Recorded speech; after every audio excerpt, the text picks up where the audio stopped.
that the political parties try to make everyone think that they have constitutional authority to control our elections, to control our democratic processes, and to control redistricting, which there's no evidence that that's the case. This is The Political Independent. I'm Gregory Anderson. We talk a lot about opening up the process and freeing ourselves from the two-party system so that third parties can have a chance. Well, today we may actually have a solution. Joining me on the podcast is Sondra Cosgrove. She is a history professor at the University of South Nevada and also the president of the League of Women Voters in Nevada. She's presenting what is called a Declaratory Relief, and with hope, it may finally open up the process.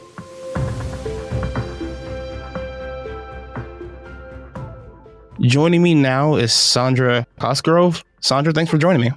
Thank you for having me. So what was the original inspiration behind this? Where did you first come up with this, and when you start putting all this into motion?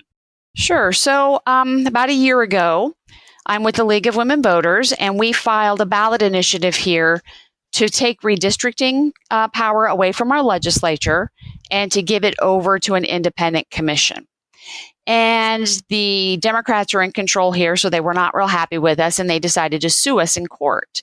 And so in a number of instances, as we were going through these lawsuits, there were times where my attorneys needed to file motions for declaratory relief in order to establish truth, because we were arguing with the other side over who actually should have control over redistricting. And obviously the Democratic Party felt that the political party should control it. And we were making the argument that no, actually we the people, those are our maps, we should control it. And so as we were kind of working through some of these motions asking for declaratory relief, to have the court say that our argument was correct, I started thinking this could also apply to what I think about the political parties. That the political parties try to make everyone think that they have constitutional authority to control our elections, to control our democratic processes, and to control redistricting, which there's no evidence that that's the case. And so I thought, if I'm going to move forward and ask for some types of reforms of our political system, I would like somebody just to establish what the truth is when it comes to the political parties and their actual constitutional authority. So can you explain what is declaratory relief for all of us non-legalese? Sure. So there's a couple of different ways you can go into court. One way would be to go into court and say that a law is not constitutional or it violates someone's rights, and you would ask the judge to enjoin the law or to do an injunction saying the law can't go into effect. Another way you could go into court is, let's say you and I were having a conflict over something you had done to me. I could then go into court and sue you and ask the court to find that you had done something wrong and that you have to compensate me. There's also what's called declaratory relief. And it's more that you and I are having an argument over words and what they mean. So if we were having a discussion about how to reform our political system, I might say, well, the political parties aren't constitutional. They're part of the problem.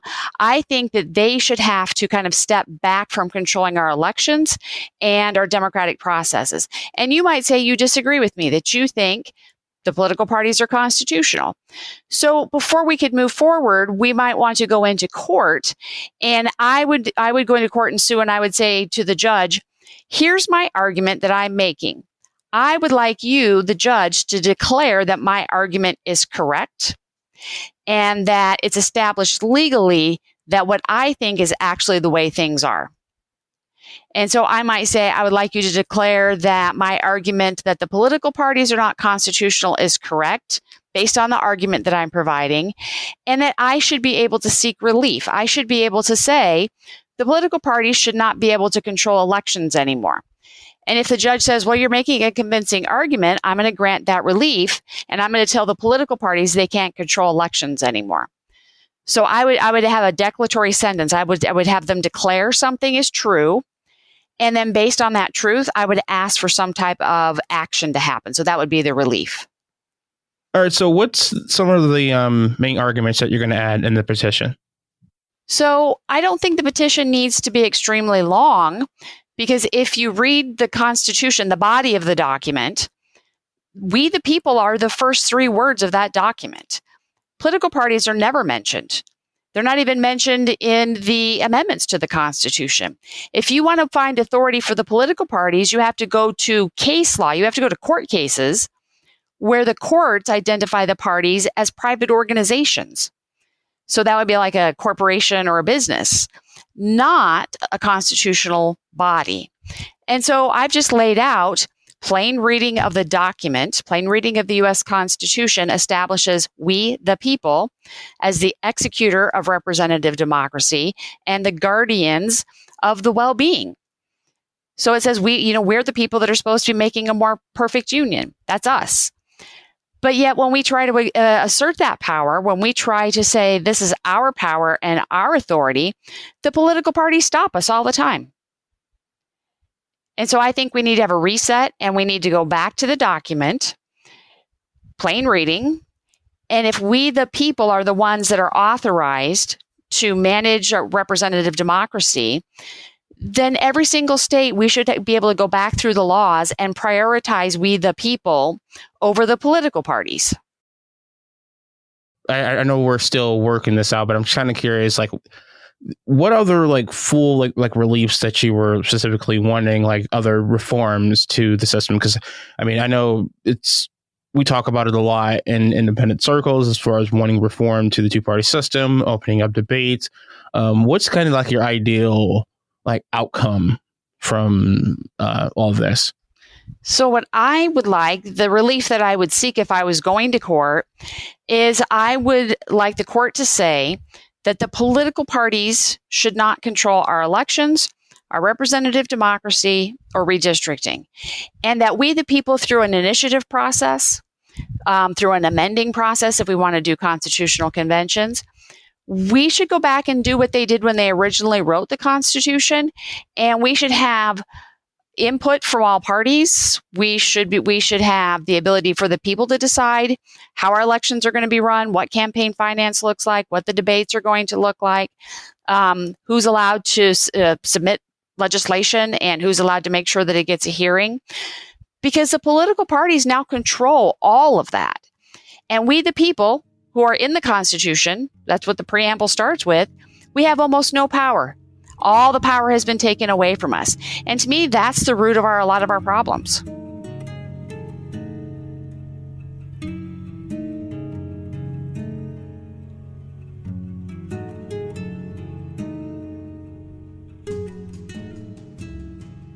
Yeah, it's a huge it's big frustration of mine.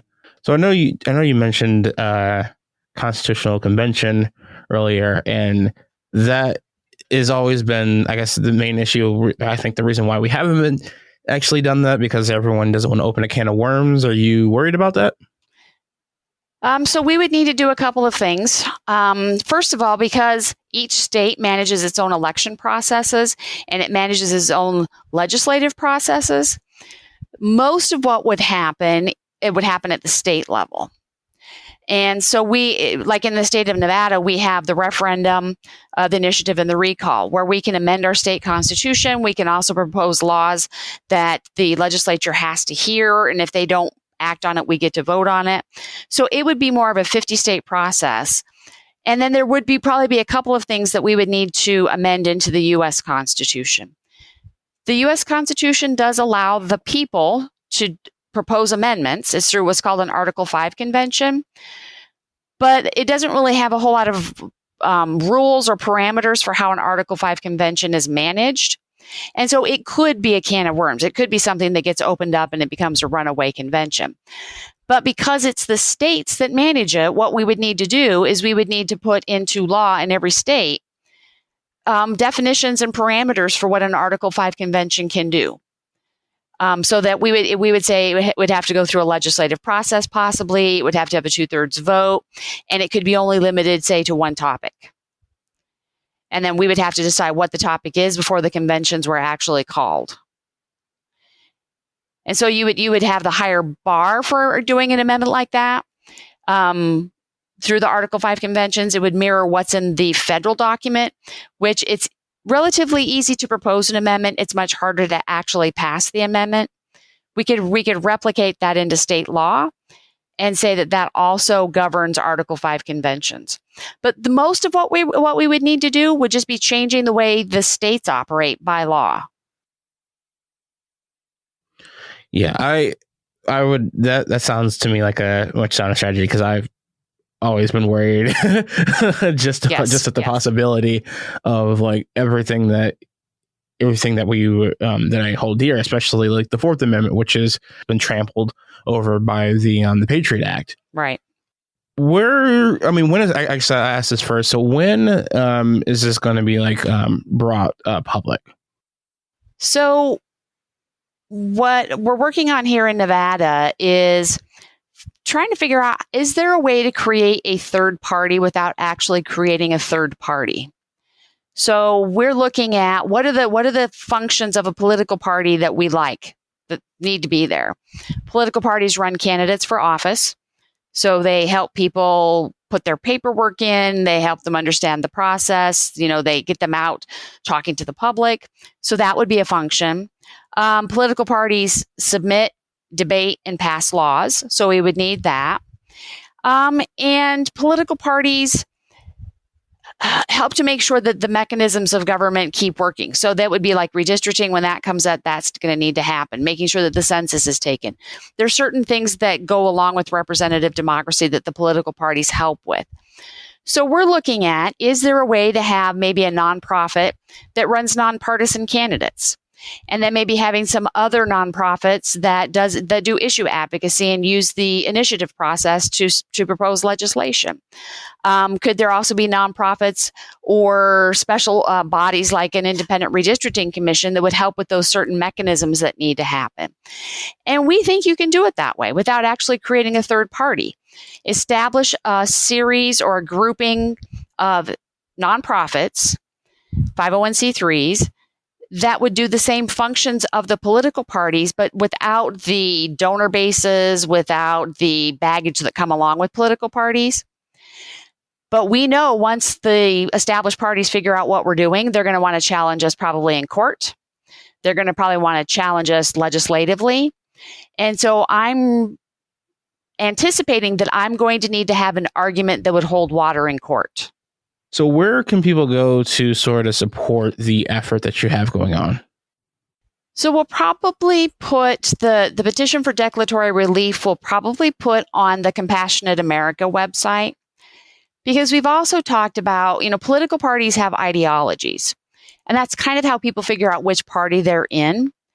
And so if we're going to kind of string together a bunch of nonprofit organizations to do the functions of a party, we also need to bring in some type of a ideological platform for people to be able to evaluate whether they want to join with us.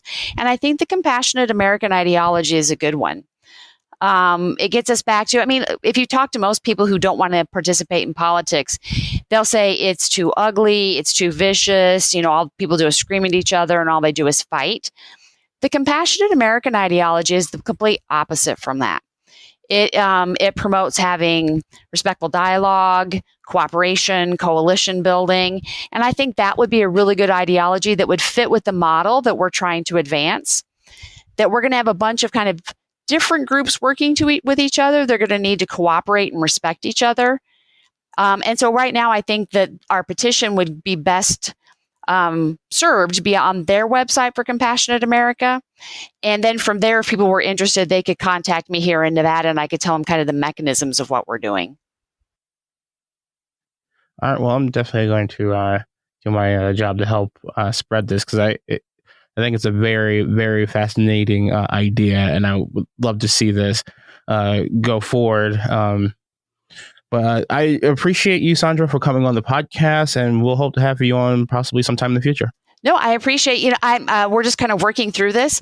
And so for every person I tell this to that doesn't say, you're crazy, it makes me feel better. And it makes me feel like this is something we can actually do. That's awesome. All right. Well, take care. All right. Thank you. that is it. I would like to thank Sondra for coming on the podcast. If you'd like to reach me, do so at politicpodcast@gmail.com. That is politicpodcast@gmail.com. Whenever the Declaratory Relief is posted online, I will post a link on Twitter. I'll also talk about it, or give you a reminder rather, on the podcast next week on Tuesday. Speaking of Tuesday, I'll see you then. Thank you for listening to the Political Independent Podcast. It truly means a lot to us that you took time out of your day to listen to this show. We hope you have an amazing week.